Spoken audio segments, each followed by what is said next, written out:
안녕하세요.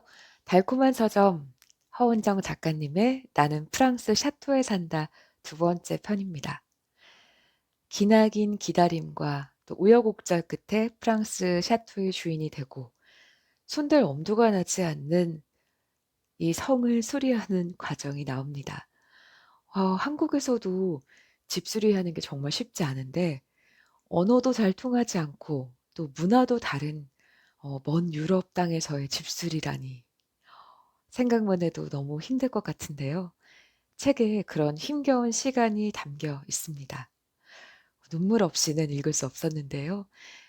그렇게 완성된 집의 곳곳의 모습을 저는 오늘 낭독해 보겠습니다. 빈티지 애호가 낡은 집을 사서 고치고 인테리어 디자인을 할 때 가장 중요하게 생각했던 것은 가족들이 편히 지낼 수 있는 공간으로 꾸미는 것이었다. 비싸고 멋져 보이는 가구라도 실생활에 부담을 준다면 무용지물일 뿐. 혹시 때가 타거나 상처가 날까봐 조심조심 다뤄야 하는 가구와 소품이라면 사용하지 말아야 한다는 게 나의 소신이다. 그렇다고 실용적이기만 하고 아름답지 않은 건 역시 추구하지 않는다. 편하면서 아름다운 공간. 그것이 바로 나의 인테리어 디자인에 대한 철학이다.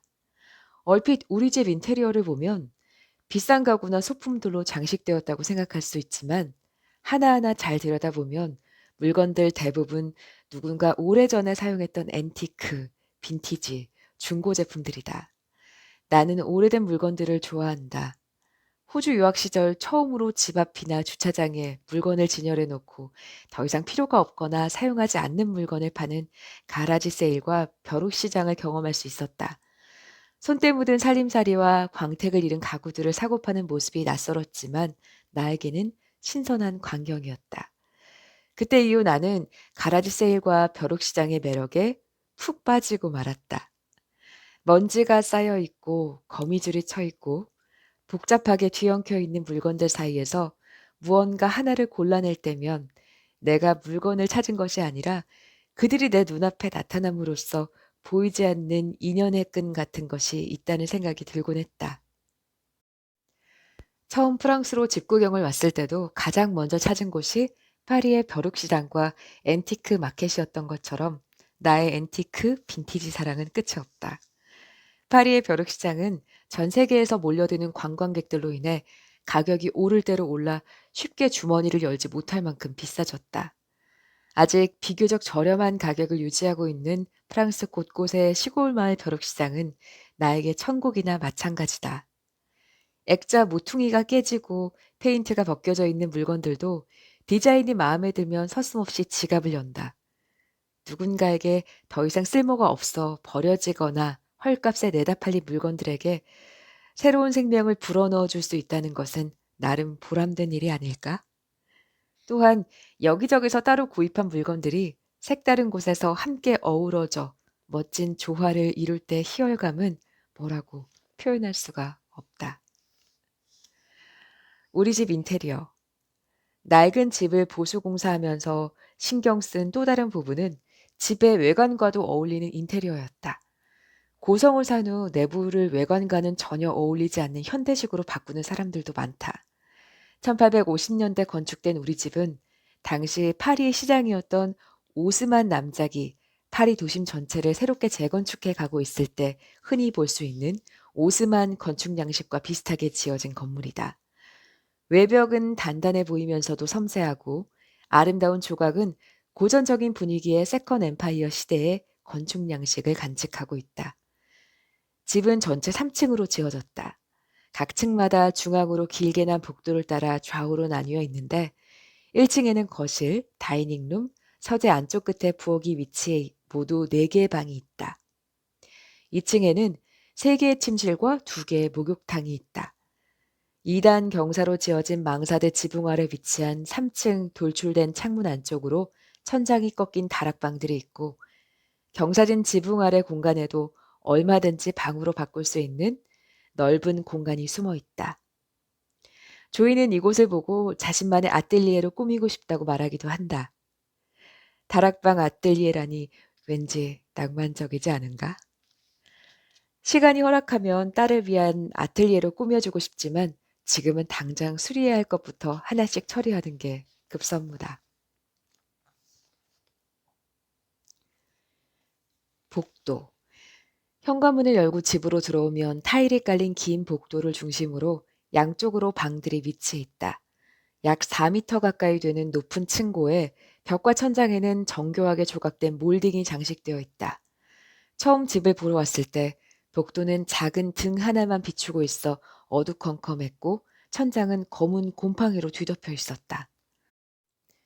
높은 천장과 몰딩을 청소하느라 며칠 동안 목이 뻣뻣하게 굳어 움직이지 않을 정도였다. 몰딩은 칫솔을 이용해 구석구석 닦아내자 본연의 아름다운 조각을 드러냈으며 작은 전등 하나만 걸려있던 곳에는 3개의 샹들리에를 설치해 밝고 화사하게 바꾸었다. 통로에는 가급적 가구를 하나도 두지 않았고 입구 오른쪽 벽에는 커다란 앤티크 거울을 하나 달고 반대쪽 벽에는 파리 경매장에서 구입한 2미터가 넘는 큰 액자 안에 1950년대 파리 지도를 넣어서 걸었다. 집으로 들어오는 첫 얼굴인 만큼 현관 입구를 깨끗하고 시원하게 꾸미고 싶었다. 복도 바닥은 집을 지었을 당시의 것으로 보이는 나뭇잎 문양의 오래된 타일이 깔려 있다. 때가 찌들고 곳곳이 패이고 긁혀 상처가 난 부분도 있지만 대체적으로는 상태가 양호한 편이다. 처음 집을 방문하는 사람들은 현관문을 열자마자 보이는 바닥의 타일을 보며 연신 감탄사를 쏟아내곤 한다. 햇볕이 좋은 날 현관문을 활짝 열어놓고 타일 한 장 한 장을 정성 들여 닦고 있노라면 그동안 어떤 사람들이 이 타일을 밟고 집 안으로 왕래했을까 하는 즐거운 상상을 하게 된다. 과연 어떤 사람들이 이 집에서 살았을까? 특히 계단을 오르내릴 때 창문을 열고 닫을 때 겨울이면 벽난로 앞에 앉아 불을 피우면서도 문득문득 드는 생각이다. 누가 이곳에 살며 이렇듯 나와 같은 생활을 했을까 하고 말이다. 리빙룸. 현관을 들어서자 복도 바로 오른쪽에 위치한 방이 리빙룸이다. 보통 리빙룸은 가족이 모여 담소를 나누거나 손님을 접대하는 공간으로 집에서 가장 격식을 갖춘 방이라고 할 수 있다. 서양 문화에서 리빙룸은 라운지 또는 시팅룸이라고 불리기도 한다. 우리 집의 리빙룸은 격식을 차리면서도 편안한 공간으로 만들고 싶었다. 겨울이면 벽난로 앞에 친구와 가족들이 모여 따뜻한 차를 함께 마시고 이야기를 나누며 책도 읽고 커다란 창을 통해 정원을 내려다보며 변해가는 계절을 감상할 수 있는 휴식 같은 공간 말이다. 공사 전의 리빙룸은 노란색 줄무늬 벽지로 도배돼 있었고 벽에는 조각이 화려한 거울 하나와 대리석 벽난로 위에 근엄한 표정의 여인 초상화가 걸려 있었다. 앙투앙의 말에 따르면 그의 증조모, 즉 주인 할머니의 시어머니라고 했다. 초상화 아래의 대리석 벽난로는 처음 집을 보러 왔던 날 나의 마음을 단번에 사로잡아 이 집을 꼭 사야겠다고 마음먹게 한 그 벽난로다. 물론 벽난로 하나 때문에 집을 구매한 것은 아니지만 지금까지도 이 집에서 가장 마음에 드는 부분임을 인정할 수밖에 없다. 나는 초상화가 걸려있던 자리에 금색 프레임의 커다란 거울을 걸었다. 집 근처 앤티크숍에서 저렴하게 구매한 것으로 곳곳에 상처가 나고 금장이 벗겨져 있었지만 깔끔히 수리해서 걸어두니 흰색 벽난로와 잘 어울렸다. 천장에는 건축 당시의 것으로 보이는 우아한 장미 문양이 장식돼 있었는데 그 문양과 잘 어울리는 크리스탈 샹들리에도 새롭게 달아주었다. 리빙룸의 한 코너에는 루이 15세 스타일의 코모도 서랍장과 베르제르 암 체어가 자리 잡고 있다. 또 다른 코너에는 옷장으로 쓰였던 장을 장식장으로 개조해 앤티크 책들과 작은 병, 소품들을 모아두었다. 리빙룸 중앙에는 거실 테이블 대신 제2차 세계대전 당시 어느 미군 병사가 가져온 것 같은 커다란 트렁크를 커피 테이블로 사용하고 있고 노르망디의 전통 옥장은 TV장을 대신해준다. 가구들은 비록 엄청 비싼 앤티크는 아니더라도 100년은 좋게 넘은 고가구들이다. 이들은 내가 원했던 프렌치 스타일의 리빙룸을 완성시키는데 중심이 되었다. 서재. 지금의 서재는 전주인이 아래층에 기거했을 때 쓰던 작은 방을 개조해서 만들었다. 방 한 구석에는 대리석 벽난로가 있고 벽에는 오렌지색과 빨간색 중간색쯤 되는 벽지가 붙어 있고 바닥에는 카펫이 깔려 있다. 카펫을 걷어내자 카펫과 나무 바닥을 고정시켰던 접착제가 시멘트처럼 굳어 있어 그것을 모두 뜯어내느라 여간 고생을 한 게 아니었다. 송곳과 끌, 날카로운 칼날, 전기 사포기 등을 찾을 수 있는 모든 장비를 동원해 1mm씩 긁어낼 수밖에 없었다. 고집센 황소처럼 꿈쩍도 않던 접착제와의 전쟁은 가끔씩 손가락을 마비시키고 팔이 떨어져 나갈 듯하게 만들었다. 어느 하나 쉽게 진행되는 일이 없었다. 그렇게 2개월가량 매일 조금씩 벗겨내자 어느 정도 원래의 떡갈나무 바닥이 보이기 시작했다. 접착제 제거에 너무 많은 시간을 들이고 고생한 나머지 나무 바닥에 접착제를 턱칠하고 카펫을 까는 것을 법으로 금지해야 한다며 분노를 토하곤 했다. 바닥에 카펫이 사라지고 낡기는 했어도 원래 나무 바닥이 드러나자 이번에는 벽과 천장에 붙어있던 벽지와 또다시 전쟁을 치러야 했다. 도무지 벽지가 발려있지 않은 곳이 없었다. 어차피 뜯어내야 하는 거 벽지 뜯기 전에 진저리가 난 나는 그 위에 페인트색이나 시험해보자 싶어 몇 가지 페인트를 칠해보았는데 의외로 벽지가 들뜨지 않고 잘 칠해지는 것이 아닌가. 벽지에 엠보 문양이 올라오긴 했지만 그런 텍스처가 오히려 느낌이 있어 시간도 절약하고 멋진 효과를 얻기도 했다. 서재에서 복도로 나가는 문과 리빙룸으로 연결되는 문 사이 한쪽 벽면 전체를 책장으로 만들어 그동안 모아두었던 고서들을 진열했다. 100년 전에 출판된 요리책, 역사책, 소설책 등이 꽂혀 있다. 영어 책들도 있지만 대부분이 불어로 쓰인 옛날 책들인데 나의 불어 실력이 일취월장해서 언젠가 그 책들을 한 권씩 여유롭게 읽을 수 있는 날을 꿈꾸고 있다. 읽지 못하는 책들이 대부분이지만 고서들이 빼곡히 꽂힌 책장만 바라보고 있어도 흐뭇하다. 가든. 처음 집을 보러 왔을 때 집보다 더 높이 무성하게 자란 나무들이 집을 둘러싸고 있었다. 굳게 닫힌 하얀 철대문 뒤로 보이는 정원은 관리가 되지 않아 정글처럼 보였다. 집 앞 정면으로 있는 수영장은 파란 이끼들로 가득 끼어 있어서 수영장이라고는 말할 수 없는 더러운 연못처럼 보였다. 집을 구매한 후 집 주변으로 아무렇게나 자란 나무를 잘라내고 집 건물 안팎으로 햇빛이 들어오는 길을 열어주었다. 전에 집을 관리해주던 사람들의 말로는 마담 앙리오가 나무 자르는 걸 무척 싫어했다고 한다. 그 때문에 집안이 온통 습기로 가득 차 검은 곰팡이가 핀 것은 물론 방 안에서 이름 모를 버섯까지 자라고 있을 정도였으니 집보다 더 크게 자라 현관문까지 가로막고 정면에 우뚝 서 있던 소나무를 잘라냈고 이상한 생물이 나무처럼 커버린 것을 잘라낸 후에야 집 전체의 모습이 조금씩 보이기 시작했다. 얼마나 오랜 시간을 나무들 뒤에 가려져 버텨왔던 것일까. 밝은 햇살 아래 일광욕을 하는 집의 모습은 수줍게 미소를 짓고 있는 것 같았다. 집 뒤의 정원에는 커다란 향나무가 높이 쌓은 담처럼 자라나 큰 정원과 작은 정원으로 나뉘어 있다. 큰 정원은 그램이 원하는 대로 디자인해 관리하고 작은 정원은 내 마음대로 하되 관리도 내가 하는 것으로 합의했다. 하고 싶은 것이 서로 다르다 보니 서로의 구역을 나누어 하고 싶은 대로 하는 것도 좋은 생각인 듯하다. 남편은 과일나무를 심고 온실도 만들고 비밀의 정원을 만들겠다는 포부가 대단하다. 나는 정원 여기저기 마구 자라고 있던 장미들을 한 곳으로 모아 나만의 장미 정원으로 꾸몄다.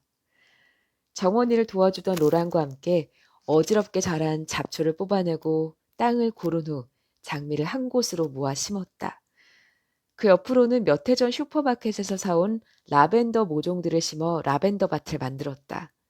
생각보다 장미와 라벤더들이 잘 자라주었지만 꽃들보다 더 잘 자라는 잡초들과의 전쟁은 해마다 골칫거리다. 잡초의 뿌리를 뽑다가 라벤더를 뽑아버린 적도 있고 가지치기를 잘못해 안타깝게 죽어버린 장미도 있다.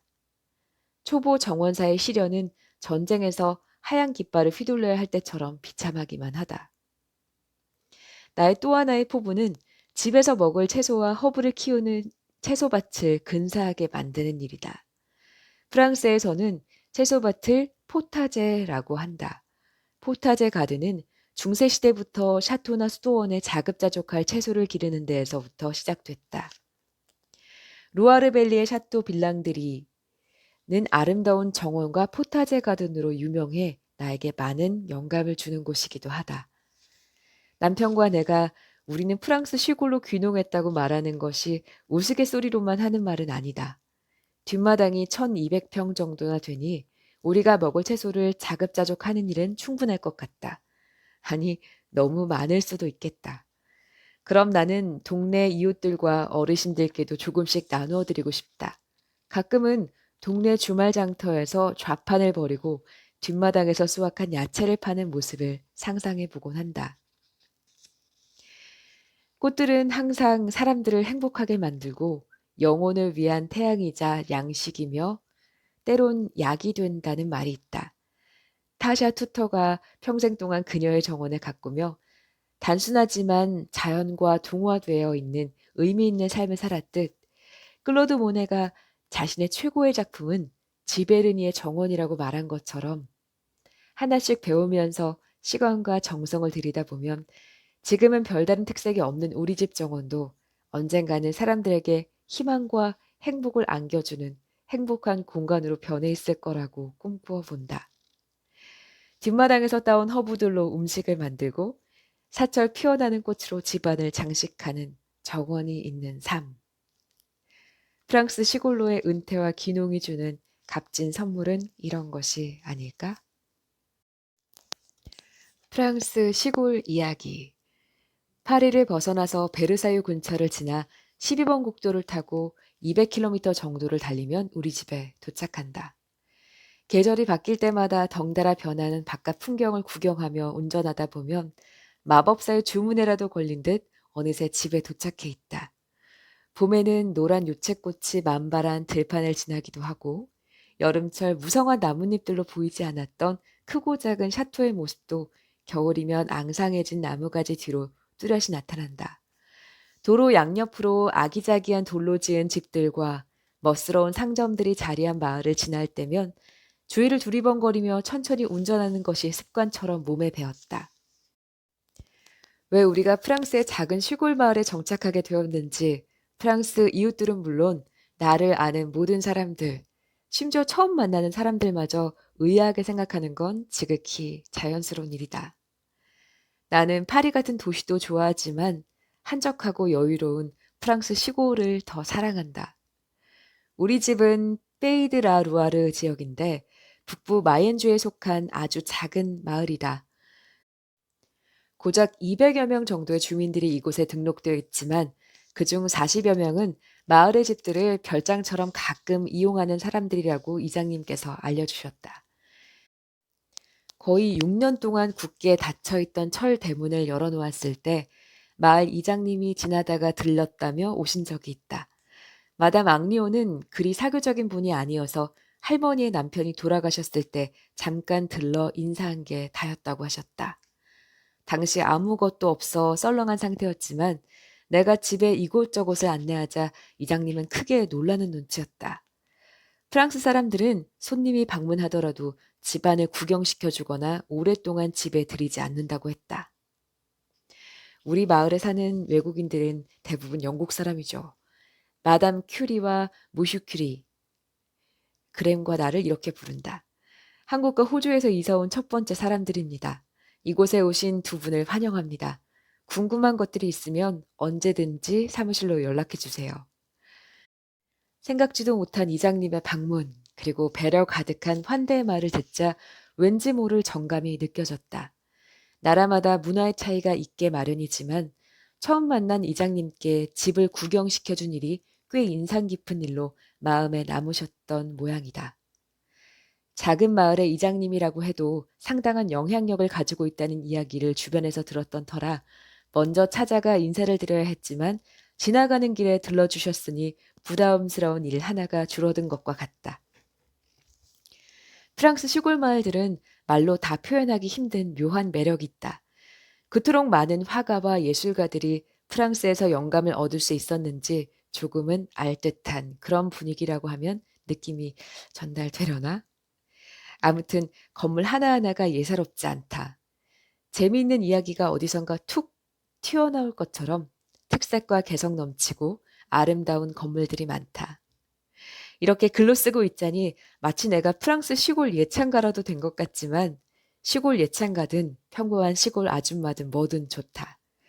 한국에서 태어나 제1의 인생을 보냈고 호주로 유학을 건너가 치열하게 제2의 삶을 살았다. 그리고 이제 프랑스 귀농을 하면서 제3의 인생을 살고자 한다. 자, 어떠셨어요? 프랑스 샤토를 함께 하신 기분이. 책에는 정성 가득한 사진이 정말 많이 담겨 있어요. 이 책을 읽고 덮으면 저 먼 프랑스의 한 작은 마을 샤토의 역사를 듣고 아름다운 집안을 구경하고 그 마을을 산책하며 며칠을 지낸 느낌이 듭니다. 언젠가 진짜 그곳에 갈 수 있기를 바라봅니다.